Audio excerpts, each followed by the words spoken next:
What's up, everyone? Gonna test out a new setup today. Hopefully this helps. This lesson is called 3 Reasons Why You Are Broke, Lonely, and Unhappy.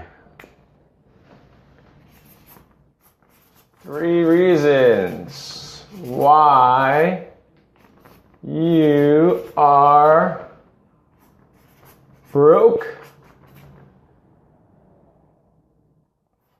lonely, and unhappy. So, to test this out, I will just walk through these 3 things and offer 3 solutions. Hopefully you have a great day. My name is Christopher Kai. Inc. magazine has referred to me as the billionaire networker after writing this book, Big Game Hunting, networking with billionaires, executives, and celebrities. It really has nothing to do with billionaires and celebrities, really. Well, it could be, but it's really about connection and community. The best way to change your life is to change the relationships in your life. So if you want to be a better athlete, start hanging out with more athletic people. If you want to be a jet setter and travel around the world, start hanging out with people that travel a lot. Or if you want to make $1 million or $100,000 a year or even $1 billion, literally look at your Rolodex. And if you look at your Rolodex and everyone makes less than $100,000, then what's the probability of you making $100,000? Same thing, if you had that same Rolodex and you had only 10 people there, and you say you want to be a millionaire, and if 10 of your contacts on your Rolodex are not millionaires, what's the probability of you being a millionaire? And the reason why this is important is because you have to learn from the people that are doing what you want to do. It's so illogical, in my opinion, to say, yeah, Chris, I want to write a book. Well, meet more published authors. I've written 5 books, published 3, and have helped over 30 clients with their books. And the point is, just make sure this book is all about building strong relationships, whether in business and in life. And I was blessed and grateful enough to have this book, though the rankings on Amazon Kindle change literally every hour. Last year, my book was #1 on Amazon in the small business category out of 1 million Kindles. So please check out this book. You can buy it on my website, christopherkai.com. So I'm going to start. I would just walk through these 3 lessons, these specific categories, and then I'll just take a look at the comments, because again, I'm trying it out in a different setup. My assistant is not here today, so it's all a one-man show. But in life, you just do it regardless of what's going on, okay? So hopefully you have a good time. And let's begin. 3 reasons why you're broke, lonely, and unhappy. First, if you're broke, it really comes down to your investment. What are you investing? Are you investing your time? And are you investing your money? You know, the average American, though I have friends all around the world, and as many of you know, my GPS program, the Gifted Professional Speaker Program, we are now officially in 10 countries. I'm super excited about that. That GPS program, where I help you as entrepreneurs and professionals become a speaker, where I brand yourself as a speaker so you can travel all around the world, inspire people, and it's one of the most amazing things. Even if you think you're not a speaker, you can be an online coach where, again, you can inspire people at the comfort of your own home. In my case, I live in Beverly Hills, but wherever you are, it's one of the most unprecedented times to make a difference in the world, whether you're home, being an online coach, or around the world as a speaker. So, investment of time and investment of money. If you're broke, if you don't have enough money in your bank account, if you always are complaining and whining, like, oh my gosh, Chris, I read an article recently where 69% of Americans have less than $1,000 to their name relative to savings. 69% of Americans have less than $1,000. I always hear surveys also when people say that one of the biggest challenges people have when they're married is they have stressful problems with their finances. So if you are broke and not making as much money as you want, it really comes down to 2 basic things, which is how do you invest your time and how do you invest your money? Now, for me, I don't even have a TV. And people might be shocked about that, but imagine all the hours we spend on TV, and the average American spends 5 hours a day on TV. 5 hours. Just let that sink in, right? 5 hours times 7 is 35 per week. And what, 140 in a month? And about 1,600 hours per year. And just think about that. And then you factor in the traffic where people are in traffic. The point is, if you're not investing your time to learn how to make money, to learn how to build your business, to learn how to increase your odds of getting promoted at a job, how are you going to actually do well in life? How are you going to actually start building that nest egg, start investing your money, whether it's in real estate or in businesses. So make sure you invest your time. And one of the best things to do is, I want to give you action steps, right? Best thing to do is this. I found this channel on YouTube called Investors Archive. Investors '(S) Archive. It's one of the best resources, which is free, by the way, where you can watch interviews of some of the most successful, wealthy people in the world. I mean, the common ones are like the Warren Buffetts and Elon Musk and Bill Gates, but the less common ones are the Leon Blacks and the Steven Schwartzmans and the Sam Zells and the Ray Dalios. All these people are phenomenal business people, and you have to, again, if you're broke, you have to be honest with yourself and say, you know what, Chris, I'm not the most financially aware person, I'm not the most investment savvy person, I'm not the most money-oriented person, so I want to learn by investing my time in programs, products, coaching services, or even, again, free videos on YouTube. Go to Investors Archive. It's one of the best resources where it's not going to be a Snapchat or an Instagram. It's going to be deep, substantive interviews where you can literally glean specifically how to make money. Let me give you a specific example. Last week, I was watching an interview with Marc Andreessen. You might know that Marc Andreessen is the partner of Andreessen Horowitz. They're one of the biggest VC firms in the world, and they invest their money into startup companies. And he was saying how, you know what, let's say you want to invest your money in startups because you want to be the next investor for Uber, or Facebook, Snapchat, Instagram, right? And so Marc Andreessen says, this is not my opinion, this is Marc Andreessen, who has $1 billion venture capital fund where they invest in startups. And he actually made his money beginning with Netscape, which was a internet browser. And so Marc Andreessen says, you know what, every year there's about 5,000 startups that are looking for funding. But there's only about 200 of them that are viable because really all the VCs, the top VCs, are primarily in the Bay Area. At least that's like the Mecca, the main area. And he said that their company invests in about 20 of them. Now, if you do the math, 4,000 startups every year look for funding. Only about 200 are viable, and they actually only invest in 20, which is like a 0.5%, which is like better. You have a better chance of getting into Harvard or getting recruited by the FBI than getting investment dollars by a venture capitalist like Marc Andreessen. My point I'm getting at is, if you were not going to go to an investor daily, and if you want to try to find opportunities to invest in startups, then go to the source of the people that are smartest, brightest, and have the most experience. So again, investor dailies, that's one specific example of how you can invest your time in learning from people that are billionaires, millionaires, people that are very successful in the financial sense, okay?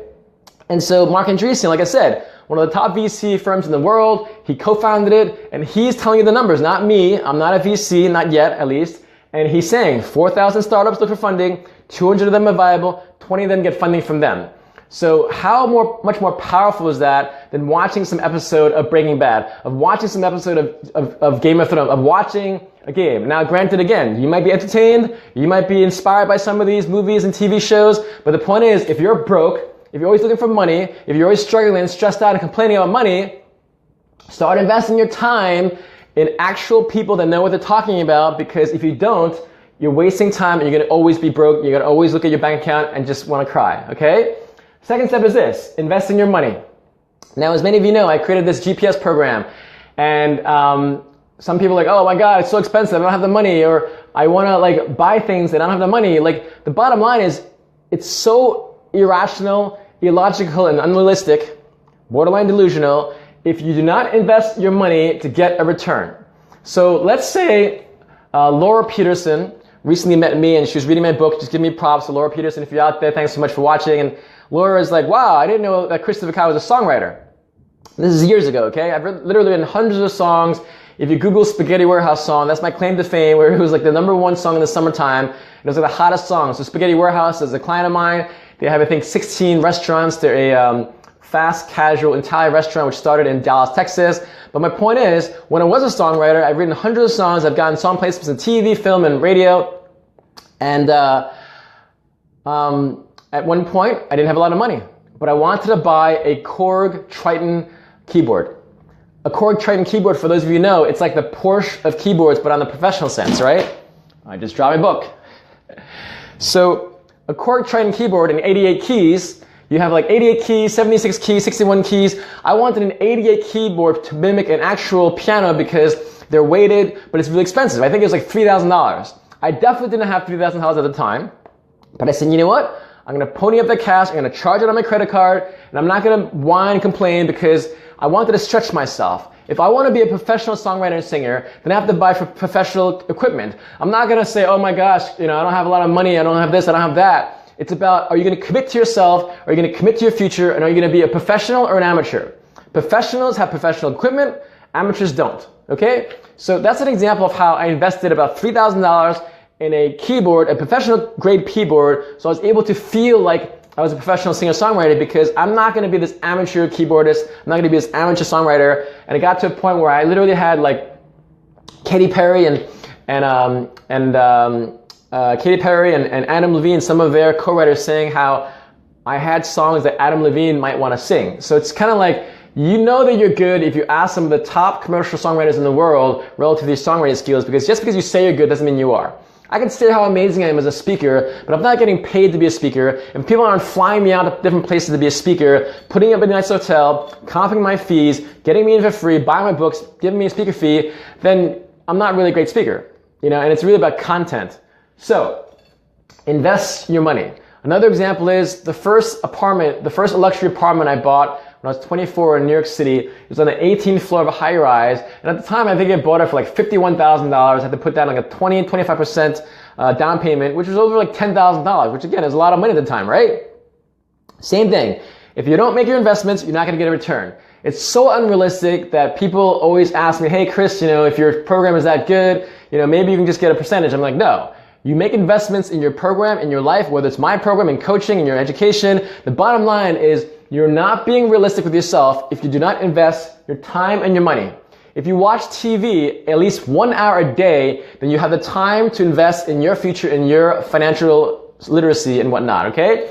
Lastly, even if I'm not talking about investing $10,000 plus or $100,000 plus or $1 million plus, even if I'm not talking about $3,000 for a Triton Core keyboard, what if I say, you know what? I live in Beverly Hills. If you're a realtor, if you're an insurance broker, if you're a personal trainer, if you're anyone that wants to find more high net worth clients, then go to Beverly Hills if you're in Los Angeles, or go to a Beverly Hills type area.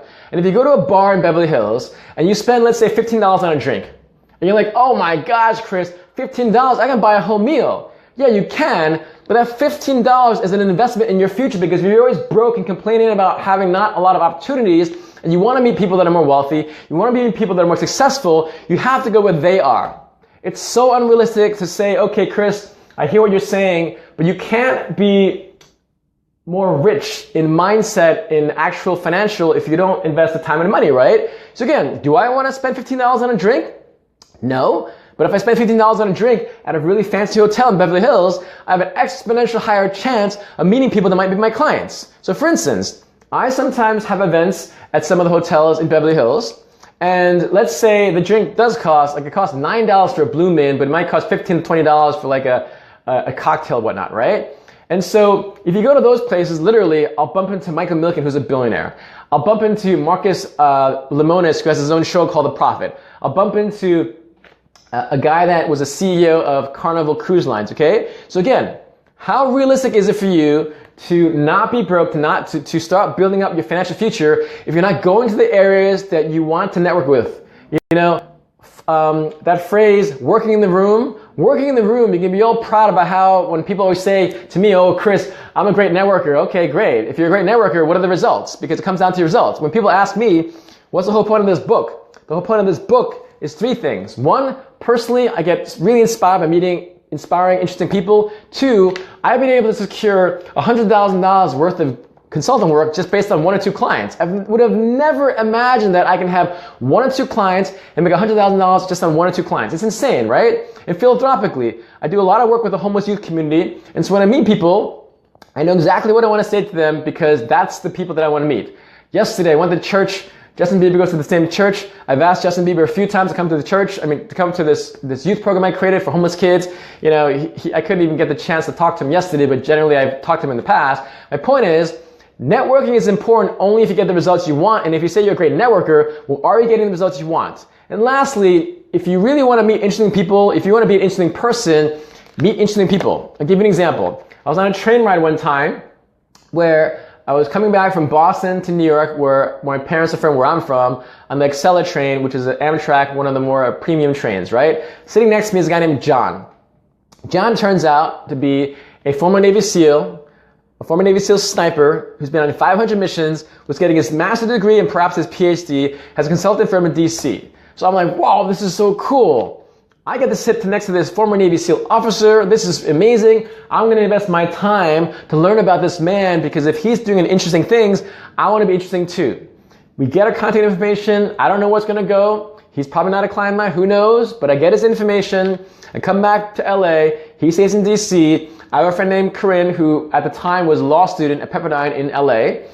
And Corinne was looking for a job in DC. So since John was in DC and he's really well connected, I said, hey, Corinne, you should go out to check out, meet John. And they ended up meeting. They eventually dated, and now they're married. Okay? So sometimes people ask me, they're like, well, why do you write a book about networking? Because as Maya Angelou once said, Maya Angelou once said, when you learn, teach, when you get, give. All the world knowledge, all the wisdom, all the money, all of those talents that you might have, you're wasting them away if you're not sharing with the world. And as Maya Angelou once said, when you learn, teach. When you get, give. This is why I keep doing these things, because it seems like a lot of people are liking these Facebook Lives. So if I have all this knowledge, what the hell am I doing with this knowledge if I can't share it with you all, right? So keep that in mind, right? Make sure you invest your time. Make sure you invest your money, whether it's in a keyboard like I did as a songwriter, whether it was my first luxury apartment when I made a 300%, I think I made a 200% return on that investment. And then lastly, even if you spend $15 on a drink at a high-end hotel in Beverly Hills or a Beverly Hills type area where you are, you'll be much more inclined to meet people that will be the clients that you want. Because I have so many clients that are wealth managers, insurance brokers, realtors, and they're all trying to find more high net worth clients. And yet they're going to like a Starbucks. They're going to their friend's thing. They're going to things that are convenient that are in an area that maybe they live in as opposed to an area they want to live in or opposed to an area like a Beverly Hills where it's hard. And I'm not saying it's easy, okay? Maybe you're 1 hour away or 2 hours away from a Beverly Hills type area. I live in Beverly Hills, so I can literally walk there, right? But again, even that, I made an investment to live in Beverly Hills because I know my clients are here. It's a great place to be relative to meeting people that are influential, because if I say I want to change the world, it's not realistic if you're not meeting the people that are changing the world, okay? So again, keep in mind, if you're broke, you're always whining, complaining, talking about how much money you don't have, we'll start cutting away the people who are whining, complaining, and negative. They're like mosquitoes, they're like gnats, they're like flies. They're always going to be there in your life. Make sure you invest your time. As I said before, if the average American spends 5 hours a day watching TV, well, you're wasting your time. I'm not saying, oh, Chris, but I really love my programs. It's a great way for me to relax. Well, great. Well, don't talk about how you don't have enough money, because you have to invest the time in the right way. I got rid of my TV a long time ago, and it wasn't easy, but I got to tell you, it's one of the best investments of my time, because now I watch videos on Investors Archive. I read magazines. I read books. It's just so important to read books, because they will give you the knowledge. I remember the first book I read that changed my life in terms of how I invested my time, because I wanted to be more successful, was a book named The 7 Habits of Highly Effective People by Stephen R. Covey. 7 Habits of Highly Effective People by Stephen R. Covey. He wrote that almost 30 years ago. I think in 1989. I'm not sure, but around that time, right? And I was like blown away, because I'm like, oh my gosh. How come everyone isn't successful if they have the knowledge in their hands? Even now, we have more knowledge on our smartphones than President Clinton had 20 years ago. So all the knowledge is not there. So after you get the knowledge, you have to invest your money. You have to invest your money because it's so unrealistic to get a return if you're not going to invest your money. Even when I met this young man a few months ago last year, and I said point blank, he's like, Chris, I want to make more money. I want to do better in my life. And I'm like, well, invest in a $10 book. At the time, it's a hardcover. You can't buy these hardcovers online. You buy it at my speeches, right? He wasn't even willing to invest $20 in a book. And again, it's not even about my book. It's about life. He'll go drink and spend $100 on the weekend getting drunk, but he won't invest $20 in a book. And it's not even about my book. It's a mindset. If you don't invest your time and money, you won't get a return. And I want to sear that concept, that principle, that strategy in your mind, because no one gets anywhere if they don't invest their time and money. It's just that simple. It's like a law of like Newton's law. Like every action has an equal and opposite reaction. If you're not investing your time, how do you expect to actually be able to learn how to make more money? If you're not investing your money, how do you expect to grow that money, you know? Warren Buffett, I was watching a documentary about him, one of the most successful people in the world. He started investing when he was like 12 years old or something like that. Bill Gates, same thing. Elon Musk, all these people started investing their time when they're really young. So keep in mind, if you don't invest your time, you're going to always be broke. If you don't invest your money, even if you have to charge your credit card, like I did when I didn't have a lot of money, I charged my credit card to buy that Korg Trident 88 key keyboard with the weighted keys because I wanted to be professional. The reality is this: if you don't stretch yourself, you're never going to grow yourself. If you don't stretch yourself, you're never going to grow yourself. Whether it's my program or someone else's program, the bottom line is invest your time and your money. Otherwise, you'll always be broke. Otherwise, you'll be complaining. And remove yourself from people that are always whining and complaining.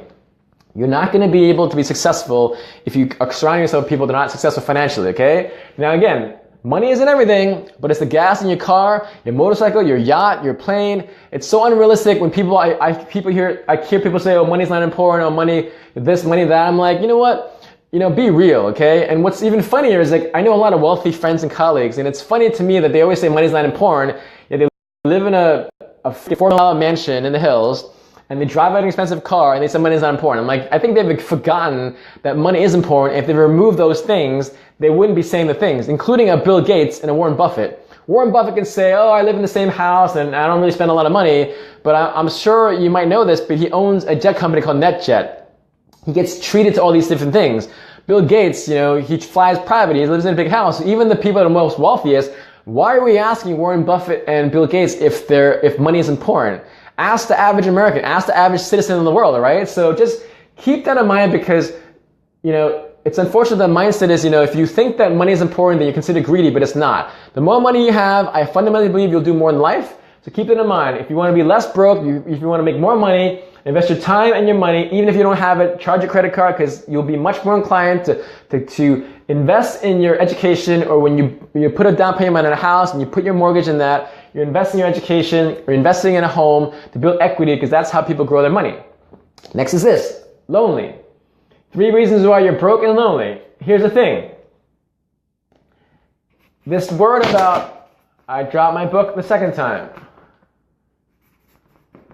So for those of you who have watched the movie Jerry Maguire, it's a movie that starred Renee Zellweger and Tom Cruise. I don't even know how long ago it was, but at one point, you know, Renee Zellweger's line to Tom Cruise like, "Sorry, you complete me, Tom Cruise. You complete me, Jerry Maguire. Jerry Maguire is the character that Tom Cruise says." And Tom Cruise plays a sports agent, right? So Renee Zellweger, I'm sorry. I'm actually romantic. I'm a hopeful romantic, but it's just funny because like she says, you complete me, right? I'm like, sorry, but like you should complete yourself. You know, people often find it interesting when I say I wrote a book on networking and I'm an introvert. And people always, again, make these excuses. Oh, Chris, I'm an introvert. Can I network well? And I'm like, look, I'm an introvert.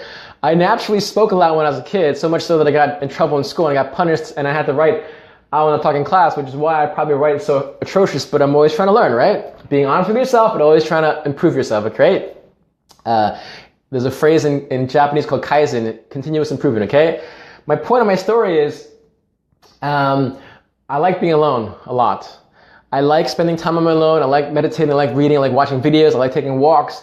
The point is, if you can't complete yourself, you'll never be happy. And I know that might sound harsh. We're always looking out there to find someone to make us happy. We're always looking out there with our friends. Like, even if you go to lunch and you don't want to go to lunch because you feel alone or you feel that you're going to be judged. You don't want to travel because, you know, you don't go by yourself. But I got to tell you, if you start spending more time on your own, and I highly encourage you to turn off your phone mode, to put it on airport mode, to not even carry the phone at meals and whatnot, because we live in a world that we're so easily distracted, so much so that Locklit, which is the Android company, they surveyed about 100,000 Android users, and they found that the average smartphone user checks their phone about 140 times. And the high frequency user checks their phone about 900 times.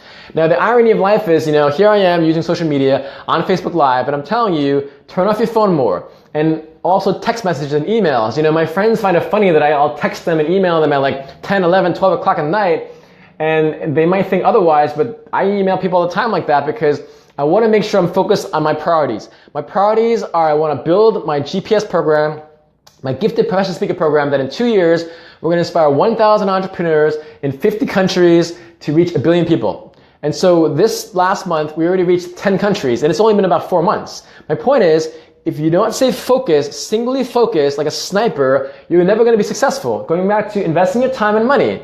So when people that are not my friends get annoyed and irritated when I don't respond to the texts and the emails, like, hey Chris, is anything wrong? Hey Chris, how come you don't respond? And sometimes, honestly, I get so much incoming now. I just got rid of my assistant. The assistant didn't work out, so I got to get another assistant. I got to scale my team. My point is, just make sure that you prioritize, because it goes back to this. If you're happy by yourself, you're content by yourself, then you'll be so much more exponentially less lonely, and you'll just be at grace with yourself. And here's the crazy thing.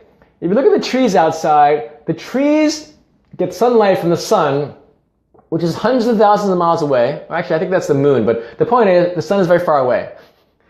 The sun hits the trees, and based on that, I think it's photosynthesis. Don't quote me on this. This is the crazy thing about going live, but I'm pretty sure it's photosynthesis for those of you who are in science. And so based on that, we breathe out carbon dioxide, the trees breathe that in, and they give us oxygen. So when you say you're alone or lonely, and when you're by yourself, if you're around a tree, there's a symbiotic relationship, So it's just crazy to know that Mother Nature is always with us. So do your best to think of it that way. And if you're lonely, you want to focus more on yourself. You want to spend more time on yourself. And this is the thing, like, some people get crazy when I say you should meditate. And they're like, whoa, I can't do that. I've tried it before. Well, how many times have you tried it? I've been meditating for over 20 years.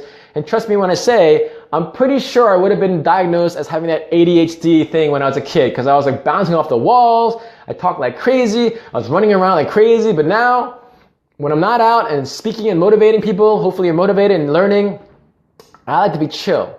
I'm like a lion. Lions, all they do is go out there, they hunt, they hang out their lioness, they do stuff with the lioness, and they guard the territory. But beyond that, lions are just chilling. So I'm kind of the same way. I'm either hot or cold. Like, if I know I'm going to be hired for a speech, if I'm going out there to meet different clients or help people, then I'll turn myself on. When I'm not, I'm really chill. I don't want to deal with drama. I don't deal with people that have all this drama, they have this broke mentality. I'd rather be alone and not lonely and be happy with myself than to be around people that just kind of bring me down as my vibe. Okay? And here's the thing. If you accept that you're complete by yourself, you'll never be truly happy, because you're always trying to find something, right? And here's the thing. It's about being interdependent.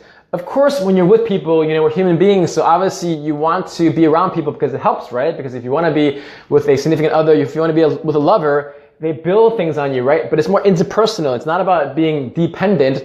It's about being interdependent on each other. Let's say I love being around the company of women who are inspiring, women who help me become a more compassionate person, women who are optimistic, right? Women who are less judgmental than I might be per se, right? But you want to feel complete.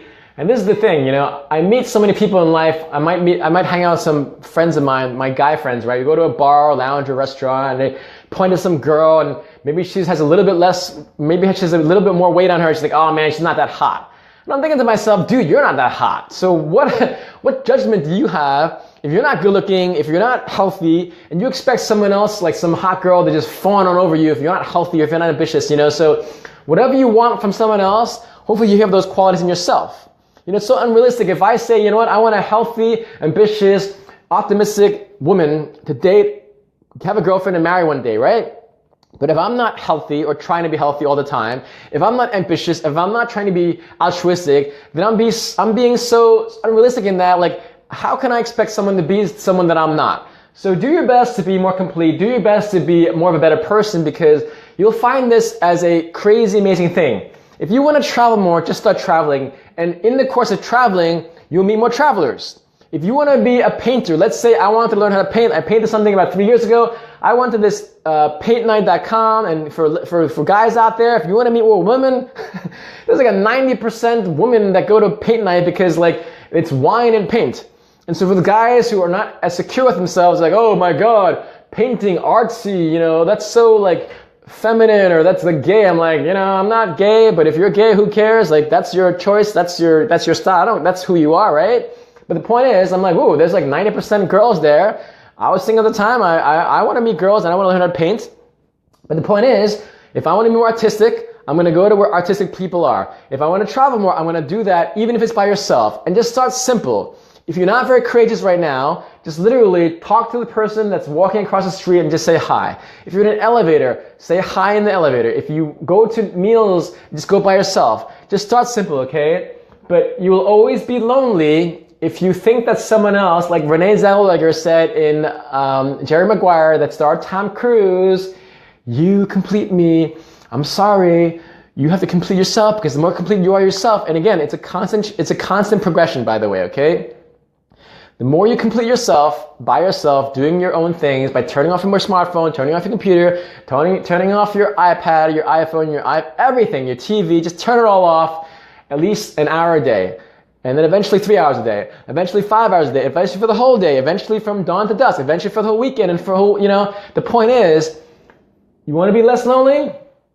Complete yourself by doing things that you want to be in yourself. As Gandhi once said, we must be the change we wish to see in the world. And the most important person to be the change is in yourself. If you want to change yourself, you want to be less lonely, start changing yourself by spending less time on the phone, less time on the computer, less time on the iPad, and more time out in Mother Nature. That's why hiking is one of the best ways. That's why spending more time reading books is a great way. I'm not saying it's easy, but you're only going to be more lonely over time because it just builds.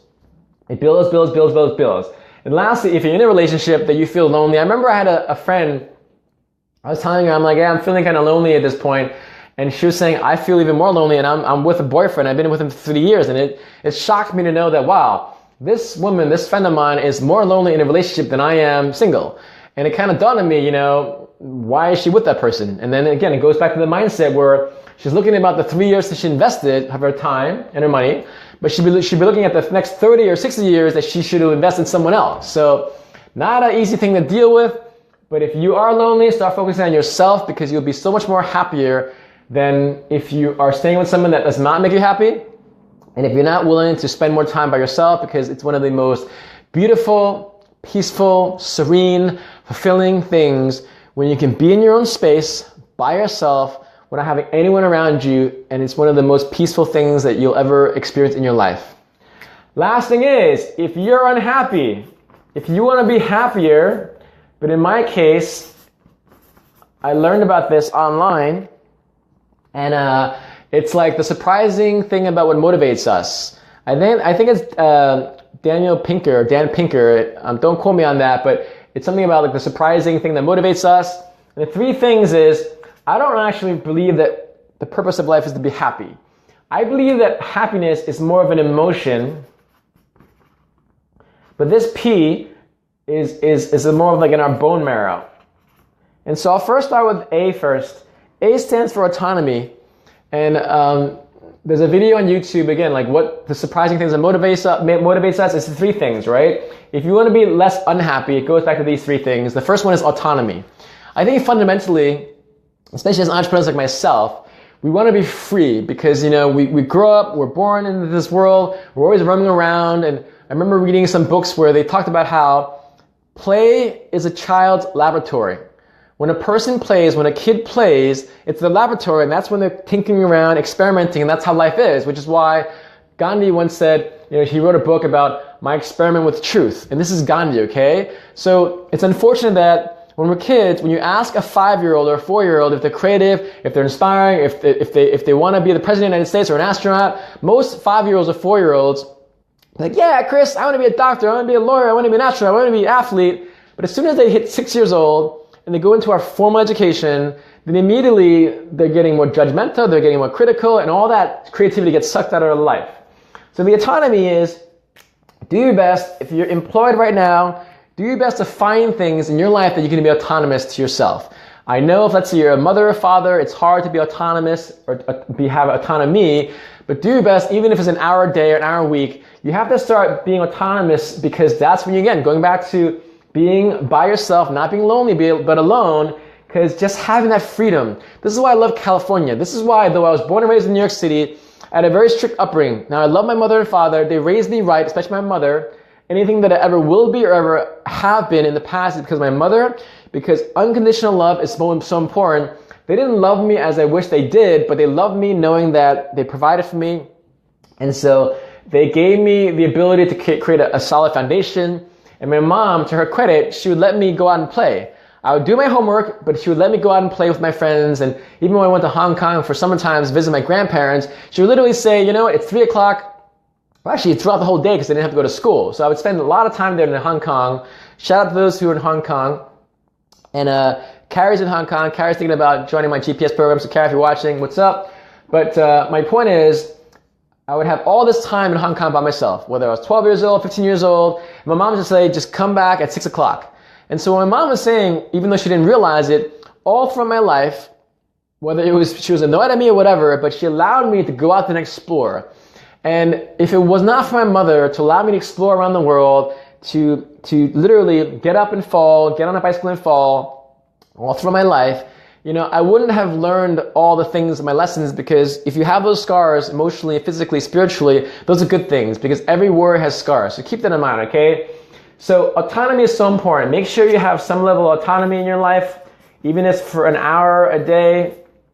Next one is mastery. Again, this is a video online. The surprising truth of what motivates us, mastery. I think it's Dan Pinker, but don't quote me on that. And mastery is about, if let's say you want to learn an instrument or a language, you know, there's a beauty in knowing that you're accelerating your growth, you're learning about things that you didn't know before. So let's say for me, though I knew Cantonese, which is a dialect of Chinese, at one point I wanted to learn Mandarin. Mandarin is a universal dialect or the main dialect in China. I recognize that, just like Elon Musk recognized that when you look at the arc of history, he sees things that are happening. You know, he sees that AI is going to go somewhere. He sees that we're probably going to destroy our planet, perhaps. He wants to have a multi-planetary civilization, but he thought about it in college. Same thing with me. I think I thought about that around college. And so when I was about my early 20s, I said I need to learn Mandarin because you can already see the shift, and this is why it's important. I didn't want to be a broke college student. I started investing my time in learning where the arc of history is. China was coming up. China started improving their system in 1978, experimenting with capitalism. So if I already knew this in the last 10, 20 years, I'm going to learn Mandarin, right? So I want to learn how to master Mandarin. So at one point, I think I was like 22 years old. I went back to my Chinese school where I went for 13 years. And it was so funny because it's like karma is real. I'm 22 years old. And I'm sitting in a classroom of 10-year-olds because I was in 5th grade of a Mandarin class. And it's hilarious because I saw the kids that I was like. The kids that didn't pay attention, the kids that were sleeping, the kids that were mouth off to their teachers. And there I was as a 22-year-old looking all weird and everything. But I wanted to master Mandarin. And after that, I took a few classes in college, and then I had a mentor. Her name is Becky. Becky, I love you. I care for you. Thanks so much for being my mentor. Every week for about a year, we would practice my Mandarin for a whole hour. I would record it. I would repeat it over and over and over and over. I'm still not a master, but the point is, it feels good to know that I'm improving myself as a linguist. And so again, people say, oh, Chris, it's so great you know Chinese. You know, it's great that your mom told you that. Look, she might have forced me to learn Mandarin, Cantonese, but Mandarin is all on me. So stop making those excuses by saying, oh, I'm not smart enough, I don't have time. You know, they say that it's better to learn languages when you're a kid. Yes, so what if you say that? I just meet too many people that have excuses. That's kind of why I cut people out pretty quickly, because broke is not just about money. Broke is also about your optimism, it's about your potential, and I'll share a little bit about that later on, about mindset. Later on, I'll end with mindset. And I'll talk about something else. So I'm just going to finish with mastery. Find things that you're painting, writing, singing, dancing. Just do things that you want to develop mastery at, because it'll just help you be more productive and fulfilling. The last P, which I believe is purpose of life. So people say, you know what? Be happy is the purpose of life. I absolutely disagree. I believe that happy is an emotion. You'll have happy moments, sad moments. But purposeful is what I fundamentally believe all of us are here for, and it's the purpose to serve. Do you think Dr. King was shot at, bombed at, threatened? He would have literally 50, 60 death threats a day. His house was bombed. Someone stabbed him. He had all these death threats. FBI, Edgar Hoover threatened him because he had like different things that people didn't want to know about him, right? The point is, do you honestly think that Dr. King was happy when he was threatened and slapped and punched and all these different things. No, but he was purposeful. Same thing with Mother Teresa. Mother Teresa would go around to different homes, knock on the door, put out her hand and say, do you have some money for my orphans, for my people, right? For the people that are suffering. Sometimes they would spit at her in the face. And Mother Teresa would say, that was for me. What about for my kids? Do you think she was happy when she did that? Do you think she was happy when she would get spit on her face? And finally, you look at like mountain climbers. Eric Weihenmayer, if you ever want to read someone who's inspiring, Eric Weihenmayer is a blind person. He's the first blind person to summit all 7 summits, including Mount Everest. You think he was happy to go up and down the mountain? No. You think he was happy when he has freezing temperatures? No. You think he was happy when you have these hurricane force winds that are just blowing past him where he could have died and could have gotten frostbite? No. But people that are most happy or more purposeful or have a deep calling is they have purpose. And here's the thing. I remember talking to a good buddy of mine, right? He works for a movie studio, right? And he found that he literally laughed at me when I said, you know what? I believe that everyone's purpose in life is to serve. And he literally laughed at me. He's like, that is so naive, Chris. And you know what? He has a different opinion as I do. But fundamentally, the people that I have most seen, that are most fruitful, most fulfilling, most purposeful, most fired up, most living, are those who have found a purpose to serve. I put a quote on my timeline recently with Albert Schweitzer. Albert Schweitzer won the Nobel Peace Prize in 1952. He was an organist as well as a doctor. And he pretty much said, you know, he doesn't know everything in life, but he knows that those who have found happiness in life has found the purpose to serve, you know? And so I want you to remember that if you want to kind of summarize what we talked about today, if you don't want to be broke, invest your time and money. I talk about my GPS program a lot. And oftentimes, you know, people say, wow, you know, I charge $20,000 or $30,000 for a speech now. It's only going to go higher. But I want to help as many people as possible. I charge $2,000 right now, but that's going to go up too, right? They're like, oh my God, that's a lot of money. I'm like, look, if you don't invest the time and money in your life, you'll never be successful. Whether for me, when I was a single songwriter, I didn't have a lot of money. I invested $2,000, $3,000 in a keyboard that was professional grade because again, you have to stretch yourself. Just like with our muscles, you don't build bigger muscles as mine are. I'm just kidding, but maybe not. Again, even with our muscles, if you don't literally break muscle cells, you don't expand your muscles.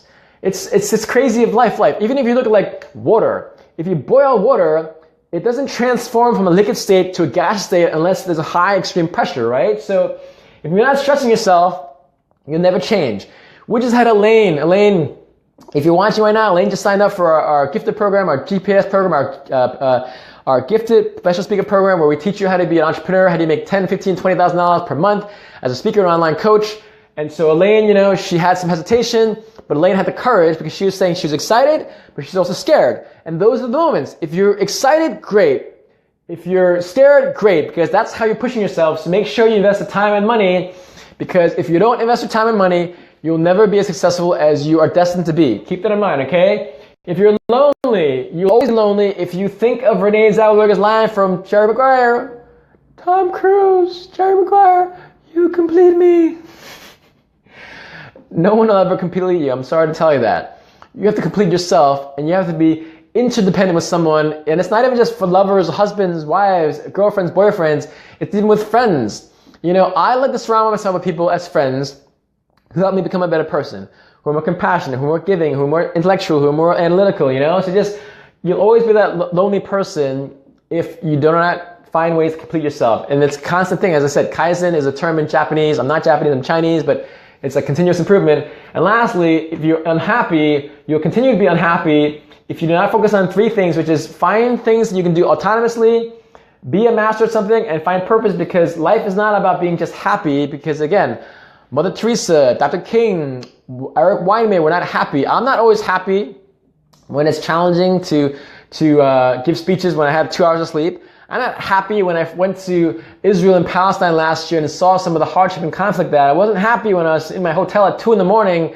hearing Arabic boomed across the loudspeaker. I'm like, whoa, like, you know, I don't know what they're saying. Maybe they're praying. Maybe it's just kind of like all these different things going through across my mind. I'm like thousands of miles away. I'm not happy, but I was purposeful. And all the parents out there, you know, you love your mother, you love your sons and daughters. So though you wake up in the morning at 2 o'clock and wake up in the morning at 6 o'clock and wake up in the morning at 4 o'clock, you know, you're not happy when you're doing that, but you're purposeful. So I want you to remember that if you want to be less broke, less lonely, and less unhappy, think about investing your time and money, think about being more complete yourself and being the person you want to be like, and focus on being purposeful, focus on being more autonomous, find things that are mastery. And then lastly, I'm going to share with you two things to end this off. If you want to be more successful, you have to have the right mindset, and you have to have at least 25%, 29% commitment.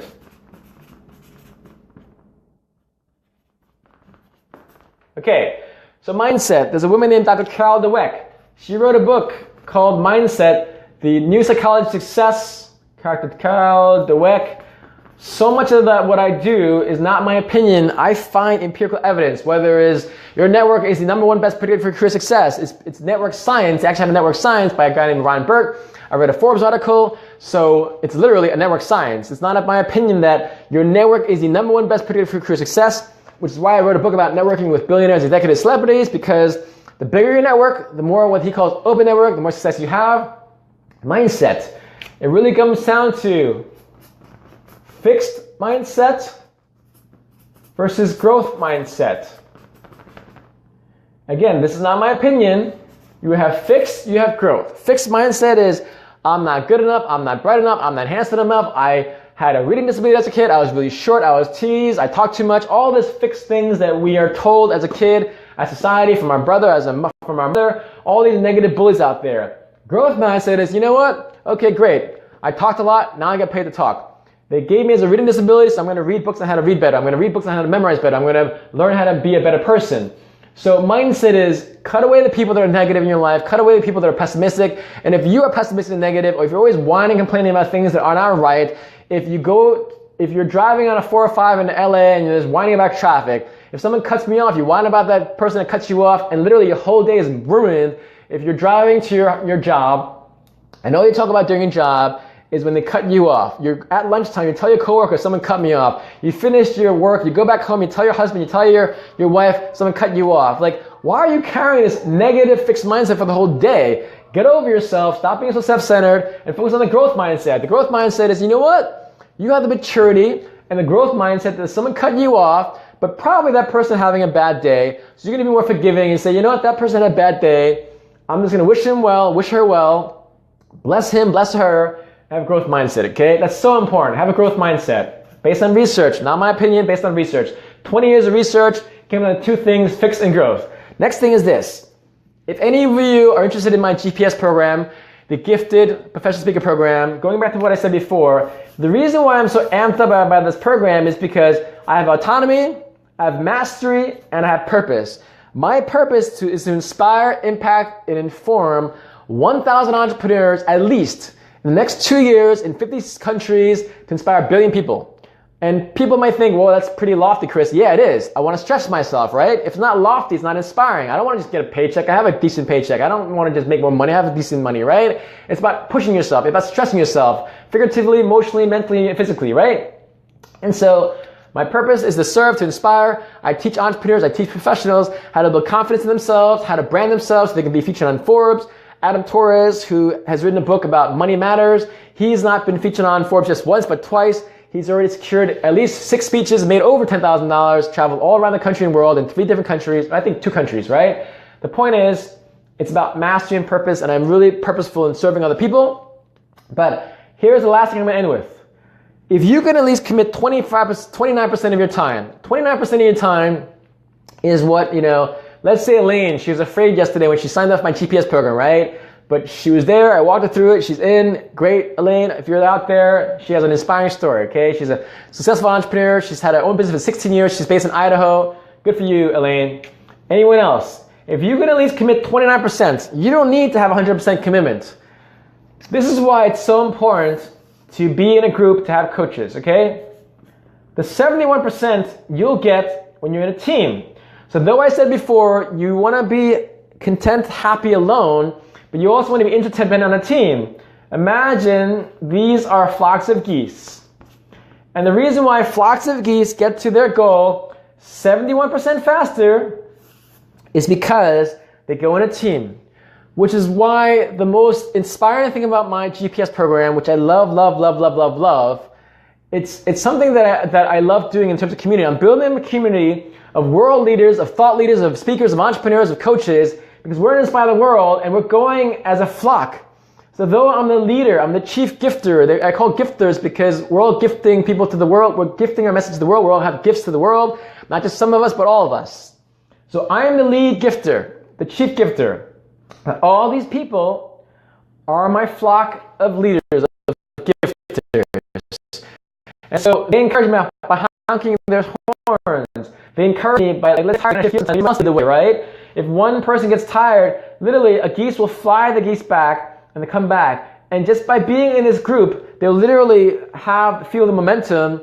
Therefore, they'll get to the goal. So if you can have 29% commitment, if you can have 29% confidence, if you can have 29% courage, you'll have 71% if you find a team to be with. Because this is why most people don't succeed in life. Beyond what I said about loneliness and being unhappy and being broke, it's because you don't have a team, which is why personal trainers, which is why Olympians have a coach.